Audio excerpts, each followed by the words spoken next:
Hər vaxtınız xeyir, hörmətli izləyicilər. Qadınlar belə sual verirlər ki, doktor 40 yaş və 40 yaş üstü həkimə getməmişdən qabaq hansı analizlər verməlidirlər? Mən də onlara cavab verirəm ki, sizin şikayətinizdən asılıdır. Əgər sizdə çox qanaxma varsa, bir analiz verməlisiniz. Əgər sizdə aybaşı kəsilibsə, başqa analiz verməlisiniz. Əgər sizdə birdən-birə kökəlmə varsa, bir analiz verməlisiniz. Əgər sizdə ürək döyünmə, saç tökülmə, dırnaqların qırılması varsa, onda tamamilə başqa analiz verməlisiniz. Ona görə, əziz qadınlar, həkimə gedin, şikayətlərinizi deyin və hansı analizlər vermək lazımdırsa, həkimlər sizə məsləhət vericilər.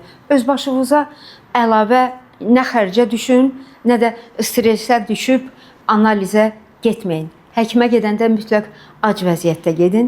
Bir də saat 10-a 11-in yarısına qədər gedin. Öz şikayətinizi həkiminizə deyin. Həkim sizi dinləyəcək, müayinə edəcək və hansı analiz lazımdırsa sizə məsləhət verəcək. Nəyə görə? Çünki bəzi qadınlar gəlirlər ki, doktor biz həkimdən soruşmuşuq, bunları, bunu vermişik. Mən dedim, onlar sizə lazım deyil. Sizə başqa analizlər lazımdır. Əlbəttə xəstəni müayinə etdikdən sonra, anamnez topladıqdan sonra. Ona görə əziz qadınlar, həkimlərinizə inanın. Ürəklə həkimlərə gedin. Ac vəziyyətdə gedin və bütün sirrinizi və şikayətinizi həkimlərinizə deyin. Diqqətinizə görə çox sağ olun.